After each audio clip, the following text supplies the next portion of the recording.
Hey guys, Profe Pablo here, Spanish teacher turned Minecraft engineer. Here I am back in this tutorial world where I am building farms in the order that I think they should be built. Wait, it's a Maximus. Oh, we're getting Maximus. Much better. So here I am building things in the order that I think they should be built. The next thing to me, one of the most important, is building an iron farm and emerald farm, kind of a trading hall. That really gets the game moving fast. So that's what we are going to do today, but first, a message from our sponsor. Hello guys, my name's Profe and I'm your sponsor. For this channel guys, it really helps when you interact. So if you like the video that I'm doing, press the like button. If you want to subscribe. I've got a lot of good videos out there. And if you want to leave a comment, great. I try and respond to as many comments as possible. Okay, back to the build. So let me find a good area here for my farm. Let's see, it's getting a little crowded over here. Let's just go over this way. All right, yeah, right over here. Step one, clear off some land. And by the way, what we are going to be doing here is building an emerald farm, but because we're dealing with so many villagers, I'm going to teach you guys how to make an iron farm add-on. And it actually becomes one of the easiest iron farms that I've ever designed. Okay, area is clear, time to start building. Okay, so step one, we are going to build some legs on this thing. So I'm going to build up 1, 2, 3. And then on that third block, I'm going to build a 12 by 12 platform. So 1, 2. So I have 12 blocks that way. Then I need to do 12 blocks this way. 1, 2. And then I just need to fill in the platform.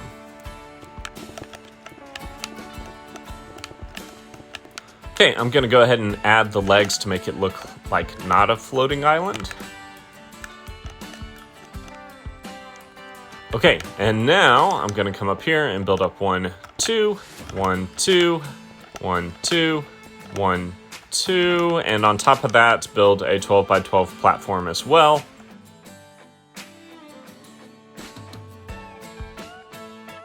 Okay, now I have a trading hall that's on stilts, which is good because I don't want zombies getting my villagers. Then you're going to have to get villagers in this thing. So to do that, you want to bring them in boats probably. You need to build up a temporary platform. Got to build some rails here. You'll see why in a second. Again, this is all temporary stuff. Then take 2 buckets of water, place one here and here.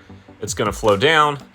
Then you go off to a village somewhere and find some villagers. I spawned mine in because this is a tutorial.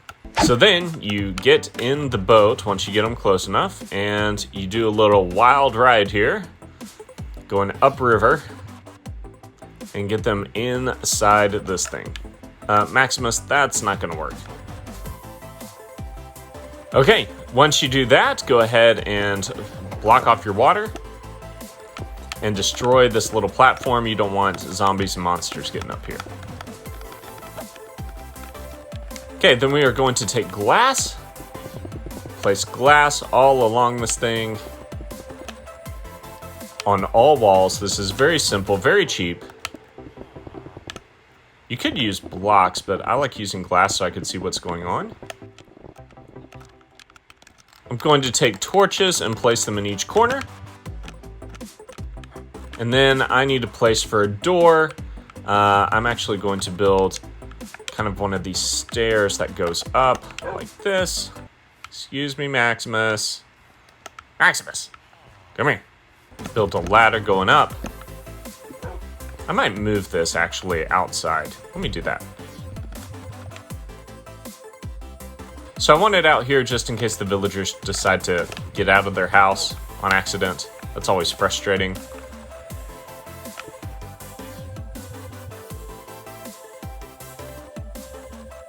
Build a ladder that goes up. Maximus, oh my gosh. Just like that.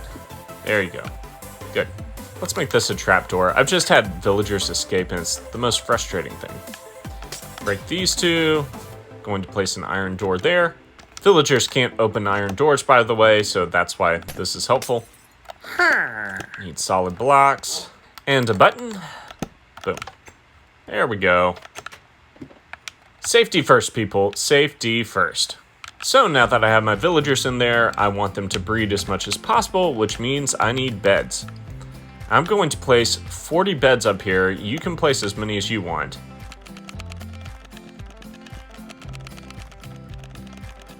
They are conveniently in rows of 10, which makes it easy. Okay, then you can go ahead and break this, choose a crop, feed this guy, feed the other guy, and then they should start breeding villagers. So now, before we go any further, the way we're going to get emeralds is by trading with these guys. And we are going to trade potatoes. That's right, we are trading lots of potatoes for lots of emeralds. So while you're waiting on these guys to breed, you might as well start carving out your farm. You want to carve it all the way everywhere around this thing, except you want to leave one side a little blank because we're going to be doing the iron farm.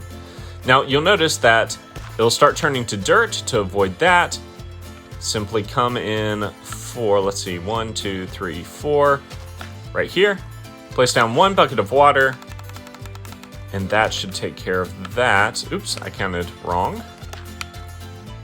So anything within a 4-block radius of this point is going to turn into soil. So 1, 2, 3, 4 this way, 1, 2, 3, 4 that way, 4 this way, 1, 2, 3, 4 blocks that way. So you get the point. You get to make this really large square.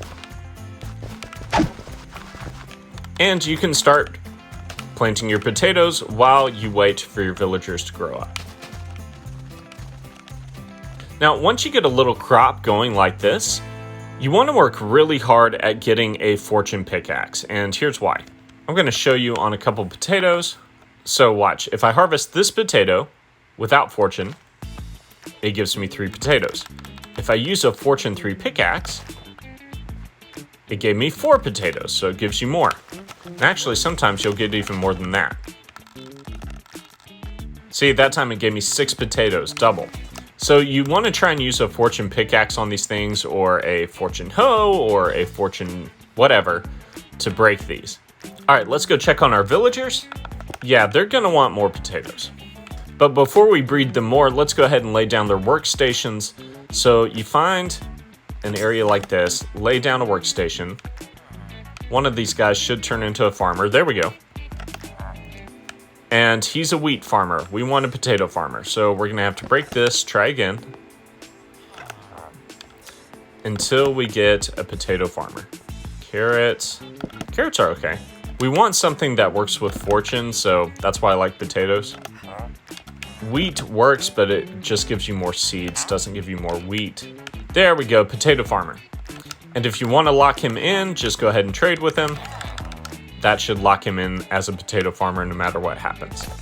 We'll get the other guy to become a potato farmer. There we go, locking him in. Okay, let's go ahead and do the iron extension. So to make this into an iron farm, it's actually pretty easy. Now I want to be able to, forgot a button here, oops. I want to be able to access my iron from inside of here. So what I'm going to do is break these 2 blocks, place down a chest, and a chest. I want to go ahead and block this up so that my villagers don't get out. Then in the back of that chest, I'm going to place down 1, 2, 3, oops, 3, 4 hoppers all going into each other, going into the chest. Then I'm going to build a platform around this. I'm going to build this up all the way to here. So that's 3 blocks. I'm going to go ahead and close off this top, kind of making a chamber. And I want to use glass so that I can see my golems. I need some lava control, so I'm going to place a button there, there, there, and there. Then I'm going to place kind of a row here, just like that. Now I'm going to place a row all around the edge of my original farm. That includes over here. There we go. And I need to cover these things up. So I'm going to go 1 more row high.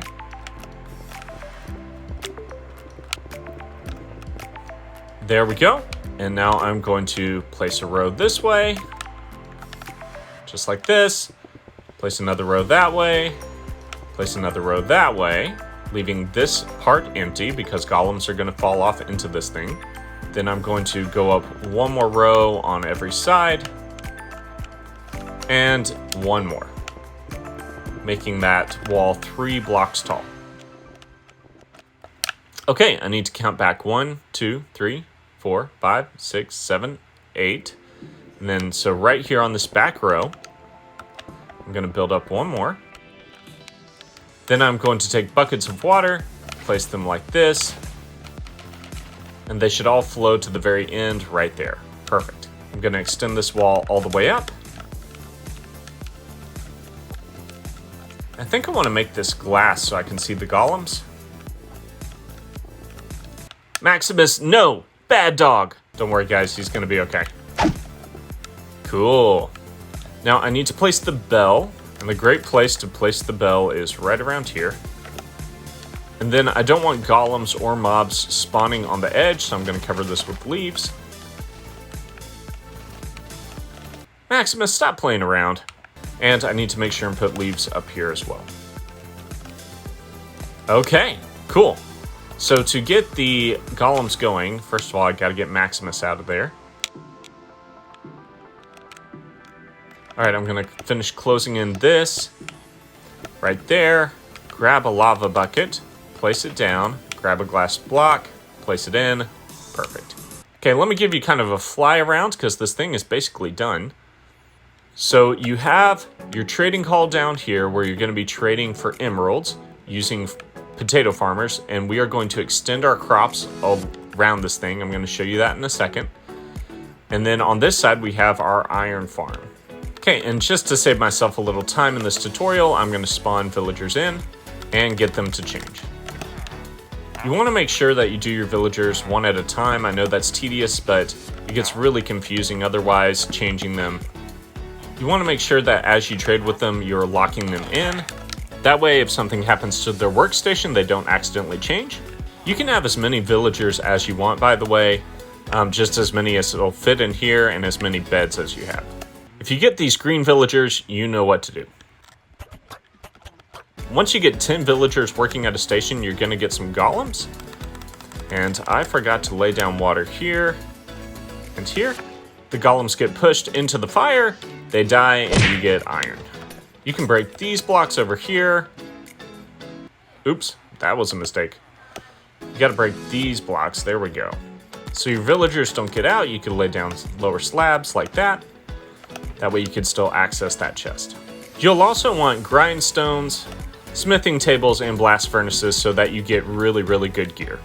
Okay, the last part of this farm is just extending your potato farm as big as you want. What I suggest doing is that when you harvest your potatoes, again, use Fortune 3. You replant a lot of those, and then you save some of those for trading for later. And then all you really want to do is make these squares of crops all over the place.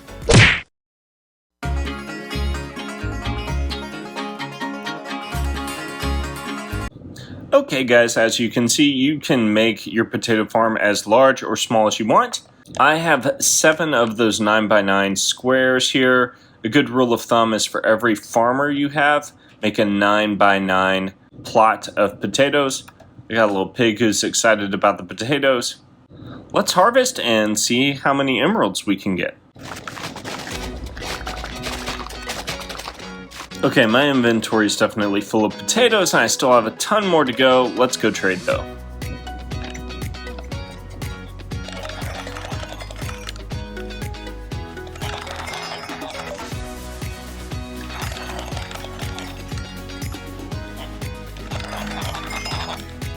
I mean, guys, in a matter of minutes, I already have a stack of emeralds, and I haven't harvested all my potatoes, and I haven't traded with all my villagers yet, so I could get more in another couple of minutes. And just to show you how productive our iron is, we already have a stack of iron. That's quite a bit. And don't forget that once you trade these guys up, you can trade iron for emeralds as well with these guys. Guys, seriously, this is the simplest iron farm and emerald farm that I have ever made. There's no reason you shouldn't have this in your world. I hope you guys enjoyed this build, and as always, thanks for watching!